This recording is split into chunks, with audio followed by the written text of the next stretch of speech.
같이 우리가 생각해 볼 하나님 말씀은 잠언 30장 7절에서 9절 말씀입니다. 잠언서는 보통 이 저자가 누구냐 이렇게 물으면 솔로몬이다 이렇게 얘기를 합니다. 잠언이 총 31장입니다. 그래서 한 달에 잠언 한 장 읽기 맞나요? 하루에 잠언 한 장 읽기 죄송합니다. 계산도 잘 안 되네 이제. 하루에 잠언 한 장 읽기 이런 프로젝트도 많이 하고 교회에서 그런 행사들도 많이 합니다. 그래서 딱 하루에 한 장씩 읽으면 한 달이면 잠언을 다 읽을 수 있다. 그렇게 되어 있는 장이기도 합니다. 근데 이 잠언을 물론 한 90%, 95%를 솔로몬이 지은 것은 맞는데 오늘 우리가 읽은 30장과 그 다음에 31장은 솔로몬의 잠언이 아닙니다. 다른 사람이 이 잠언의 말씀을 기록을 했습니다. 30장 첫 절을 보게 되면 이 잠언서 30장을 지은 사람이 약의 아들 아굴이라고 그렇게 밝혀놓고 있습니다. 근데 이제 이 약의가 누군지 또 그 아들인 아굴이 누군지 그 사람들이 정확하게 누군지는 성경에 구체적으로 나타나지 않아서 그냥 추측만 하는데요. 다른 곳에 이 사람이 누구다라고 그렇게 언급이 없기 때문입니다. 그런데 이제 우리가 확실하게 알 수 있는 것은 약이라는 사람과 아굴이라는 사람이 서로 아버지와 그 아들의 관계고 그 아버지가 겪었던 여러 가지 하나님과의 어떤 씨름, 믿음, 여러 가지 경험 이런 거를 그 지혜를 담아서 그 아들에게 이렇게 전달을 해준 그런 잠언이라는 것을 알 수가 있습니다. 이 이름을 풀어보니까 되게 좀 재밌더라고요. 제가 그래서 야게라는 이름하고 아굴이라고 하는 이름을 좀 찾아서 풀어봤는데 이 야게라고 하는 이름의 뜻은 결백하다, 청렴하다, 순백, 순결 이런 의미입니다. 그 마음에 어떤 때가 묻지 않았다는 얘기죠. 때 묻지 않은 순수함. 이 말은 다른 말로 하면 내가 어떤 것을 행동할 때 거리낄 것이 없다. 떳떳하다. 이런 의미이기도 합니다. 감출 것이 없는 정직함을 의미하기도 합니다. 영적인 의미로 이 이름을 다시 한번 풀어보면 내가 하나님 앞에서 하나님을 마주하여 하나님을 보고 정결하고 순결한 모습으로 그분의 말씀을 듣고 그분과 함께 동행하는 삶을 사는 사람이라는 의미로 풀어볼 수 있을 것 같습니다. 만약에 이 야게라는 사람이 진짜 자기 이름대로 그 이름값을 하는 사람이었다면 이 사람은 의롭고 사랑 많으신 우리 하나님 앞에서 하나님의 말씀에 따라 하나님의 인도하심에 따라 불의를 행치 않고 긍휼하신 하나님을 닮아서 이웃을 사랑할 줄 알고 지혜의 원천이신 하나님을 좇아서 삶의 의미를 추구하고 선택할 줄 알았던 그런 사람이었던 것 같습니다. 이 약의 아들인 아굴이라는 사람의 이름도 풀어봤습니다. 이 사람의 이름의 뜻은 어떤 것을 모은다는 뜻입니다. 수집한다는 뜻입니다.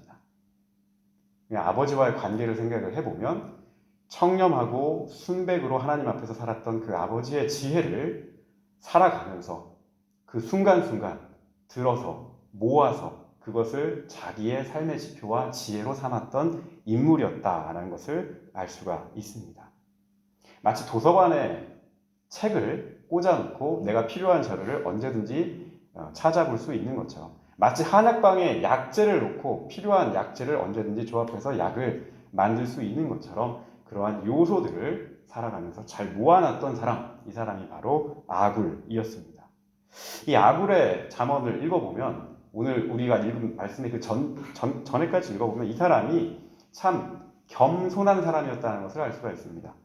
그리고 이 사람은 자기 자신이 어떤 사람이라는 것도 잘 알고 있었던 사람입니다. 2절을 보게 되면 잠언서 30장 2절을 보게 되면 아굴은 자신을 뭐라고 지칭하냐면 나는 짐승과 같다 그렇게 얘기합니다.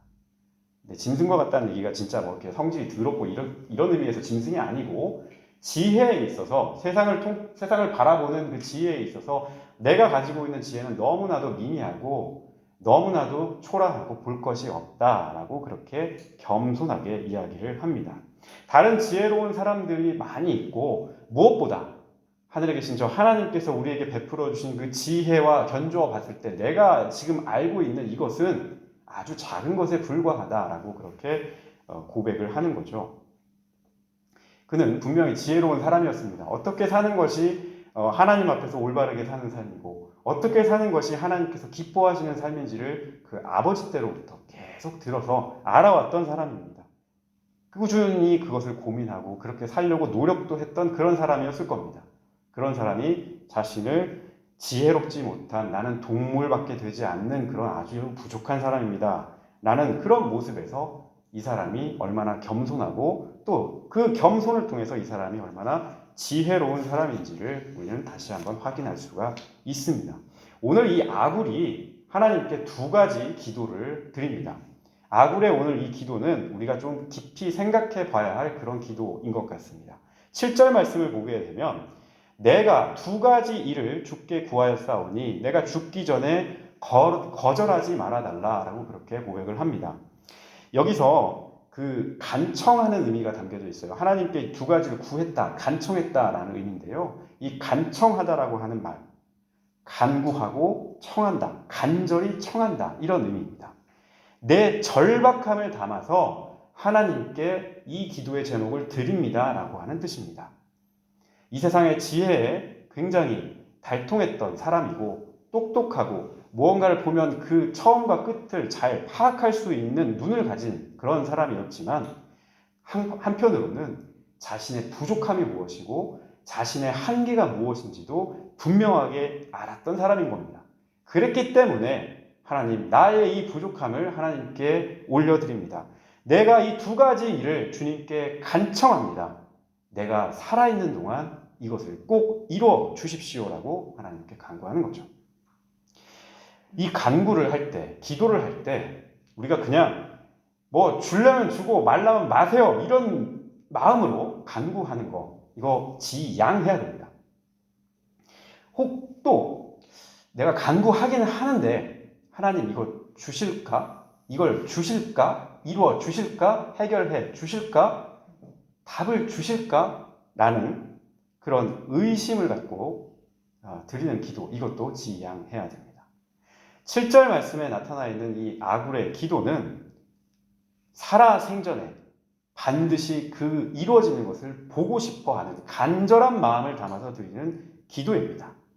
우리는 이 기도의 태도를 여기서 한 가지 배울 수가 있습니다. 주님, 내가 주님께 내 부족한 것을 지금 아릅니다. 내가 아무리 노력을 하고 아무리 최선을 다해도 안 되는 부분이 있더군요. 그러나 하나님, 이것이 꼭 필요합니다. 하나님, 이것에 꼭 도달하고 싶습니다. 이것을 꼭 이루고 싶습니다. 하나님 뜻에 합당하시다면 내가 간절히 구하오니 내가 있을 때, 그때가 됐을 때 반드시 이루어 주십시오 라고 하는 그 절박한 마음으로 드리는 기도가 우리의 기도가 되어야 할 겁니다. 우리 성도 여러분의 기도는 어떻습니까? 여러분 기도 생활 가운데 어떤 기도를 어떤 마음으로 드리고 계십니까? 여러분 이런 간절한 마음을 담아서 하나님께 기도하고 계십니까? 반드시 하나님 이 일 이루어 주십시오라고 하는 그 절박한 마음을 담아서 하나님께 기도의 제목을 올려드리고 계십니까? 아니면 요즘 좀 간절히 구할 게 별로 없어서 주춤하십니까? 그럴 때도 물론 있죠. 물론 기도를 이렇게 해라 저렇게 해라 라고 하는 이런 그 설교 말씀을 통해서 여러분께 드리는 이 말씀이 뭐 매 순간 우리가 기도할 때마다 목숨 걸듯이 우리의 막 억지로 절박함을 만들어내서 그렇게 기도해라 라는 뜻은 아닙니다. 그런데 우리가 살아가다가 반드시 이거는 어떤 지점에서 해결을 해야 되는 일, 반드시 건너가야 되는 일, 반드시 얻어내야 되는 일, 반드시 깨달아야 하는 일, 반드시 고쳐야 하는 일, 뭐 이런 일들이 등등 나타나게 됐을 때, 그런 기도의 제목이 여러분에게 생겼을 때 설렁설렁 기도하지 마십시오. 기도할 때는 하나님께 전적으로 맡기고 하나님께서 이루어 주실 것을 의심치 않고 간절한 마음으로 오늘 이 아굴의 태도와 같이 내가 살아있을 때 하나님 꼭 보기를 원합니다 라고 하는 절박한 마음으로 그렇게 구하는 겁니다. 아굴이 오늘 주님께 두 가지 기도 제목으로 기도를 합니다. 30장 8절에 보면 그 내용이 등장합니다. 우리 30장 8절 말씀 같이 한번 읽어보도록 하겠습니다. 30장 8절 찾으셨으면 같이 읽도록 하겠습니다. 네, 시작. 허위와 거짓말을 저에게서 멀리하여 주시고 저를 가난하게도 부유하게도 하지 마시고 오직 저에게 필요한 양식만을 주십시오. 첫 번째 기도 제목이 뭡니까? 바로 허위와 거짓말을 저에게서 멀어지게 하여 주십시오입니다. 내 곁에서 허위, 그러니까 헛된 거, 거짓말 이런 것들로 둘러싸이지 않도록 여기에서 벗어나게 해달라. 이것을 내게서 멀어지게 해달라. 내가 그것을 못 보게, 내가 그것을 닿지도 않게, 내가 그것을 발에 딛지도 못하도록 이런 것들을 나에게서 떨어지게 해달라라고 하는 게 첫 번째 기도입니다.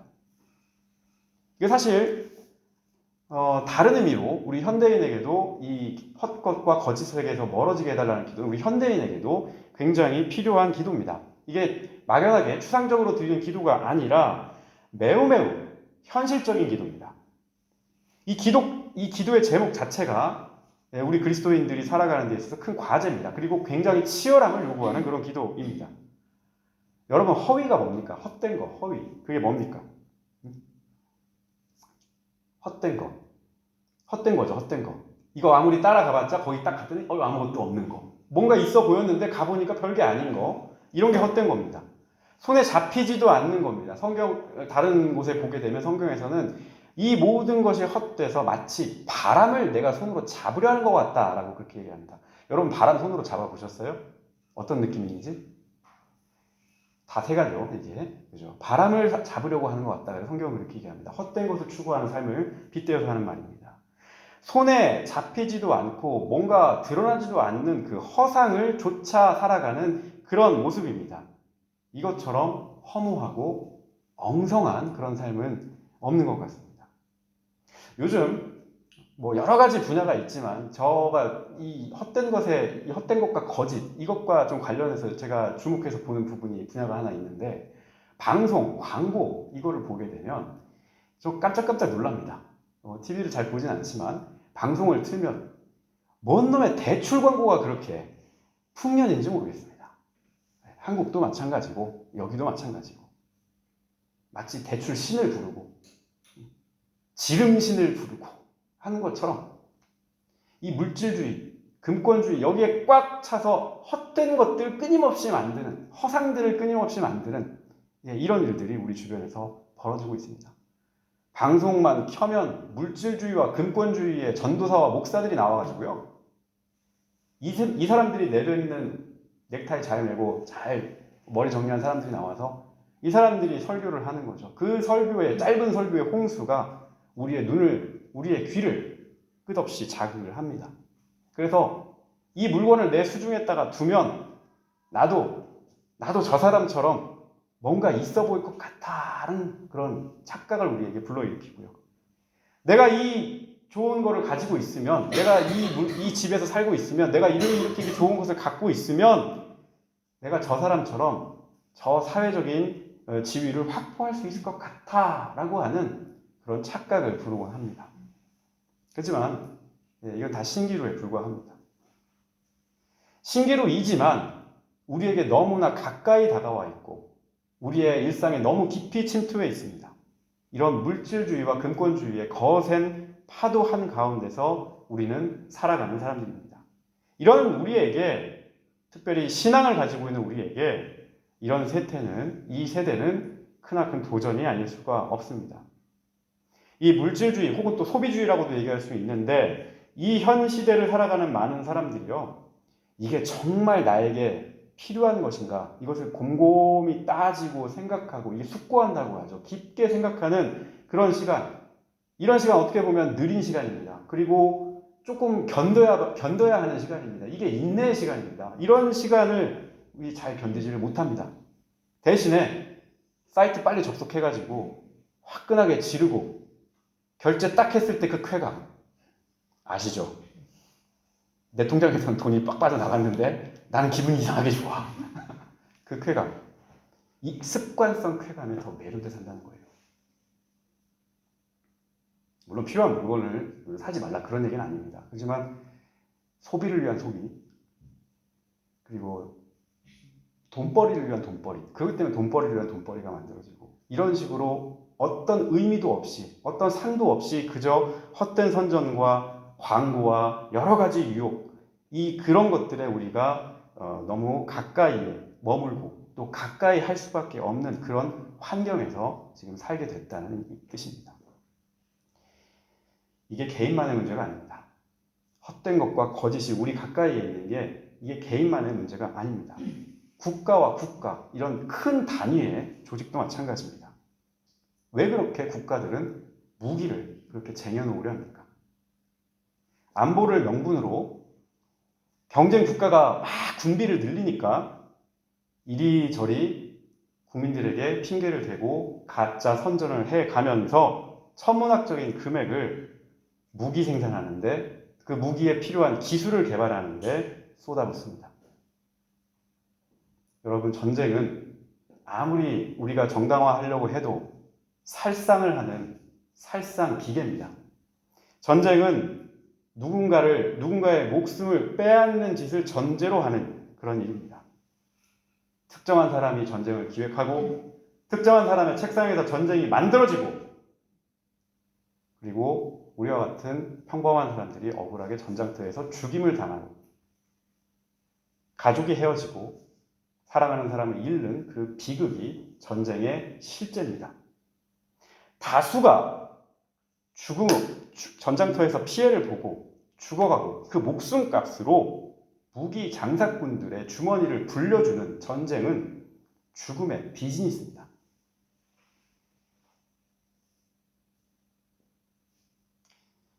너무 세게 얘기했나 봐요. 그러니 사람들에게 가짜로 선동해야 되고, 사람들에게 무기 홍보와 무엇이 좋다라는 것을 방송에서, 뉴스에서, 대담에서 끊임없이 그런 홍보들을 해줘야 사람들을 그런가 보다, 이게 필요한가 보다라고 착각을 하게 만드는 거죠. 여러분, 속지 마십시오. 헛된 것과 거짓의 결정판, 국가 단위에서, 국제 단위에서 일어나는 결정판이 바로 전쟁입니다. 전쟁은 비즈니스고 마케팅입니다. 그것도 누군가의 목숨을 담보로 해서 벌이는 마케팅입니다. 이런 허위와 거짓을 우리에게서 멀어지게 해달라. 우리는 그렇게 기도할 수 있어야 되는 겁니다. 단순하게 내 삶에서 부딪혀오는 실존적인 부분에서 뿐만 아니라 우리를 둘러싸고 있는 이 세계 안에서 벌어지고 있는 허위와 거짓으로부터 멀어지게 해주십시오라고 그렇게 기도할 수 있어야 하겠습니다. 거꾸로 허위와 거짓에서 멀어지고 본질이 무엇인지, 정말 중요한 것이 무엇인지, 실제적인 것이 무엇인지, 우리가 지켜야 하는 것이 무엇인지를 그 마음에 두고 사는 삶을 하나님께 구할 수 있어야겠습니다. 헛되고 어리석은 우상을 쫓아 살아가는 삶이 아니라 참되고 우리를 구원하시는 하나님의 그 장중한 능력을 쫓아 사는 삶을 살게 해달라고 기도할 수 있어야 하겠습니다. 복음을 향한 영적인 활동에서도 마찬가지입니다. 어떤 설교자는 겉은 화려하고 유려하게 말을 하고 달콤하고 아름다운 꿀과 같은 음색을 가지고서 사람들에게 눈물로, 또 사람들에게 열변을 토하기도 합니다. 그런데 그 껍데기 안에, 그 알맹이 안에 진실이 없고 복음이 담기지 않고 예수님의 사랑이 없고 하나님 나라를 향한 내 헌신과 봉사가 담기지 않고 내 형제와 자매를 향한 그 사랑과 희생과 돌봄이 없다면 그러한 영적인 설교는 헛된 겁니다. 거짓말입니다. 이런 내용 다 빼놓고 마치 말씀을 도깨비 방망이인 것처럼 이리 때리면 금 나와, 저리 때리면 은 나와라, 금 나와라 뚝딱, 은 나와라 뚝딱, 이런 식으로 선전하고 선포하는 것도 다 헛된 눈속임에 불과합니다. 신기루입니다. 그러니 우리 사랑하는 성도 여러분, 여러분의 신앙생활 가운데 이러한 것들에 속지 않도록 영적으로 늘 깨어있게 해달라고 하나님께 기도하십시오. 오늘 아굴이 헛된 것과 거짓된 것을 내게서 멀리하게 해달라고 하는 그 범위는 무궁무진합니다. 우리를 유혹하는 수많은 헛것과 거짓된 것들이 우리를 끊임없이 침략하는, 우리를 끊임없이 노리고 있는 겁니다. 이것을 분별할 수 있게 해달라고, 영적으로 늘 깨어있게 해달라고 기도하시는 여러분 되시기를 바랍니다. 아굴의 두 번째 기도 제목은 주님, 나를 가난하게도 하지 마시고 부요하게도 하지 마시고 필요한 양식을 공급해 주십시오입니다. 뭐 기왕이면 가난한 것보다 부유한 게 낫고, 그죠? 그리고 필요한 양식보다 넉넉한 양식이 낫지 않습니까? 기왕이면. 근데 아굴은 하나님 적지도 않게, 그래도 많지도 않게 정말 필요한 분량만큼만 주님 먹여달라고 그렇게 기도합니다. 물론 각자가 필요한 분량이 다릅니다. 어떤 분은 2그릇, 어떤 분은 4그릇. 그거를 먹어야 필요한 영양소가 채워지고 다를 수 있습니다. 각자 그 그릇에 맞게, 그 능력에 맞게, 달란트에 맞게 주님 주십시오라고 하는 겁니다. 모자라지도 않게, 넘치지도 않게 달라는 겁니다. 근데 보통 사람이 어려움에 처하고 절박한 상황에 있다 보면 그 어려움을 이겨내기 위해서 자기 행실을 절제합니다. 이 어려움을 이겨야 되니까 내가 하고자 하는 것들을 절제하고 하지 않고 혹시 이것 때문에 잘못되면 어떨까라고 한 조마조마한 마음으로 이 문제에 집중하고 기도하고 그렇게 되죠. 그런데 이 문제가 해결이 딱 되잖아요. 그러면 언제 그랬냐는 듯이 다시 이쪽으로 방향을 쫙 돌아가게 돼요. 이때 그 간절했던 마음, 이때 그 순수했던 마음, 이때 그 집중력이, 영적인 집중력이 사라지게 되는 겁니다. 성경이 바로 이것을 우리에게 일깨워주고 있습니다.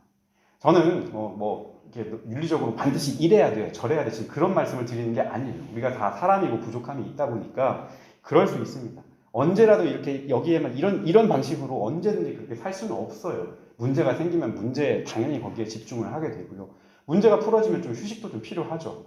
좀 느슨해지는 것도 있습니다. 그런데 성경이 우리에게 말씀하는 건 뭐냐? 경고음입니다. 경고음. 항상 깨어있으라는 겁니다. 주의하라는 겁니다.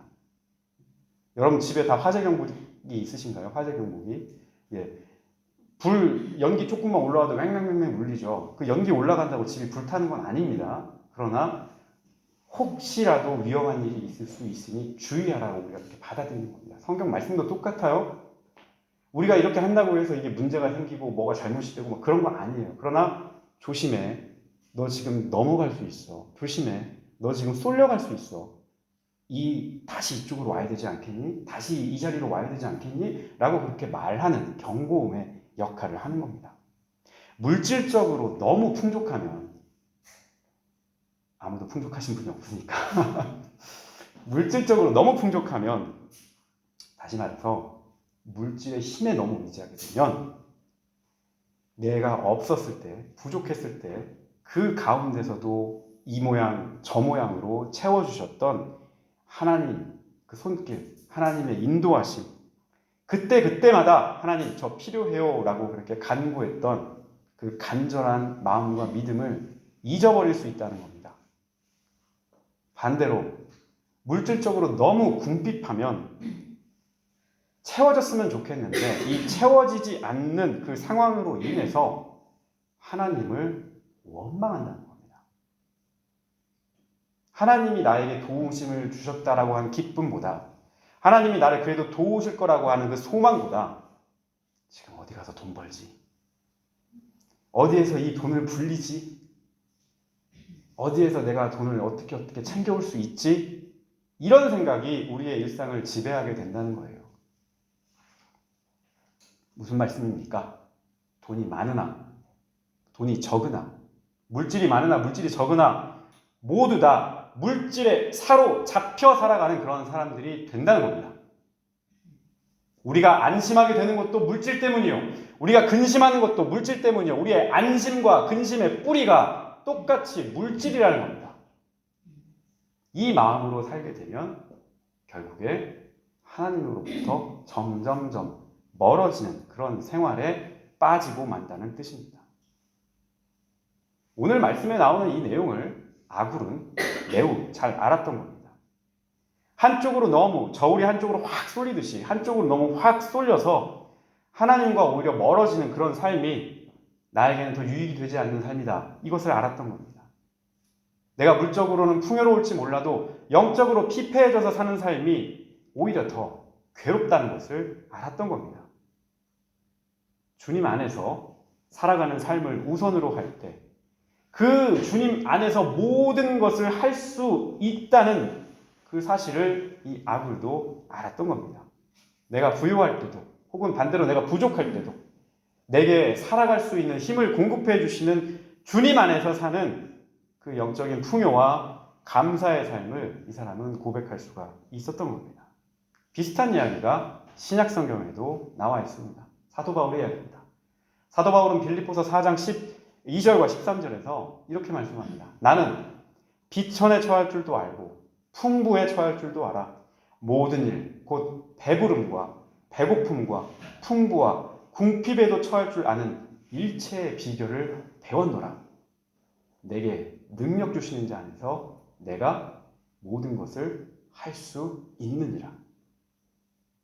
여러분 이 말씀 아시죠? 뒷구절 아시죠? 내게 능력 주시는 자 안에서 내가 모든 것을 할 수 있느니라. 우리는 이게 무슨 슈퍼맨이 되는 것처럼 생각을 해가지고 뭐 또 안 되는데 막 하면 다 될 것 같고 이런 식으로 하는데 그게 아닙니다. 주님 안에서 이쪽에도 가보고 저쪽에도 가보고 이렇게도 처해보고 저렇게도 처해보고 이제는 주님 내가 어디에 어떻게 나를 갖다 놓든지 할 수 있습니다. 내가 주 안에 있다면 모든 것을 할 수 있습니다. 모든 것을 감당할 수 있습니다. 모든 것을 주님 방향대로 할 수 있습니다 라고 하는 고백입니다. 바울이 이 고백을 했던 장소가 감옥입니다. 믿음의 사람들은 그 믿음의 우선순위를 바꾸지 않았던 사람들입니다. 사랑하는 성도 여러분, 보이는 것만 보려고 그렇게 쫓아 살지 않으셨으면 합니다. 때로는 믿어야 보이는 세상이 있습니다. 소망을 품어야 보이는 세상이 있고 사랑해야 사랑을 알듯이 믿어야 보이는 그런 세상. 믿으니 비로소 순서가 이렇게 되는 거구나 라고 하는 것을 알아가는 그런 삶의 방식이 있다는 것. 우리 지난주에 말씀드렸던 그 삶의 방식을 발견하는 게 바로 보화를 밭에서 발견한 삶과 같습니다. 저는 오늘 여러분께 이 야굴의 기도를 준비하면서 많은 분들을 생각을 해왔습니다. 그 중에서도 다시 출발선에 서야 되는 분들을 많이 떠올렸습니다. 믿음의 출발선에 다시 서야 되는 분들. 오늘 이 야굴의 기도에 나타나 있는 간절한 기도, 이 기도의 제목, 거짓과 헛된 것으로부터 나를 벗어나게 하고 부에 많고 적음에 따라 내가 믿음이 좌우되지 않는 정말 하나님만 바라보고 살아갈 수 있는 그 믿음의 사람으로 출발선에 다시 설 수 있기를 소원합니다. 믿음이란 한 번 들어와서 내 안에 뿌리를 내렸다고 해서 끝난 게 아닙니다. 믿음이란 언제나 우리가 열매를 맺기 위해 갱신되어야 하는 겁니다. 그것이 저절로 자란다고 여러분 생각하지 마십시오. 우리가 예수를 우리의 주님으로 받아들이고 그분을 믿고 살아가는 사람이 된 이상 우리는 이 세상 속에서 그리스도의 자녀로 살기 위해 우리에게 다가오는 수많은 난관을 극복해야 하는 그런 시험대에 올라가야 되는 사람들인 것도 여러분 잊지 마십시오. 우상과 같은 헛것에 우리의 영혼을 팔거나 정신을 팔아서 우리가 거짓에 쉽게 마음을 허락하고 그렇게 살아가는 그런 부족한 사람으로 살지 않기를 늘 기도하시길 바랍니다. 우리가 그냥 좋은 게 좋은 거다. 세상이 이렇게 쫓아가니까 세상의 것이 참 좋다. 이것만 쫓아서 그냥 돈벌이를 위한 돈벌이, 뭐를 위한 그냥 맹목적인 그것만 쫓아서 살아간다고 하면 너희는 세상의 소금이요 빛이라라고 하는 그 예수님의 말씀의 가치가 얼마나 무가치한 것으로 떨어지겠습니까? 얼마나 그 말씀이 사람들에게 소용이 없는 그냥 지나가는 이야기가 되겠습니까? 오히려 우리는 그런 헛된 것을 쫓아 살아가는 사람들이 아니라 참된 것을 쫓아 살아가는 사람. 참된 것은 무엇입니까? 주님께서 우리에게 주신 그 복음의 진리입니다. 이 복음의 진리를 따라 살아가는 사람들이 되도록 노력해야 할 겁니다. 물질의 삶에서 우리가 아예 떠나서 살 수는 없죠. 그러나 물질이 우리 신앙의 한계선을 넘어가지 않도록, 그 임계점을 넘어가지 않도록 주님께 지혜로움과 절제력을 구하십시오. 내가 그것을 통제할 수 없을 정도로 세상 것에 사로잡혀 사는 어리석음을 범치 않도록 늘 깨어서 주님께 기도하십시오. 그러므로 하나님으로부터 멀어지지 않도록 기도하시고 하나님으로부터 멀어져서 하나님을 원망하면서 멀어지지 않도록 날마다 하나님 가까이에 있게 해달라고 기도하시기를 바랍니다. 우리 성도 여러분, 오늘 말씀을 여러분 생활에 지게표로 삼으시기를 바랍니다. 그리고 다시 한번 생각해 보십시오. 하나님께서 내게 주신 것이 무엇인고, 하나님께서 내게 주신 은혜가, 내게 주신 선물이 무엇인지를 생각해 보시기를 바랍니다. 바라기는 예수님 한 분으로 충분했던 그 뜨거웠던 마음이 여러분에게 다시 한번 임하기를 바라고요. 여러분 마음 가운데 하나님으로 인해서 기뻐했던 그 순간이 다시 되살아나기를 바라고, 그 마음으로 이번 새로운 학기와 또 새로운 시즌을 준비하시기를 바랍니다. 새로운 학기, 새로운 시즌, 여러분 그 출발선 앞에 서 계시는데 그 출발선 앞에서 다시 한번 믿음을 점검하시고, 이번 학기도, 이번 시즌도 내가 주님과 함께 이 경주를 믿음으로 한번 달려보리라 하는 결단을 내리시기를 예수님의 이름으로 부탁을 드리겠습니다.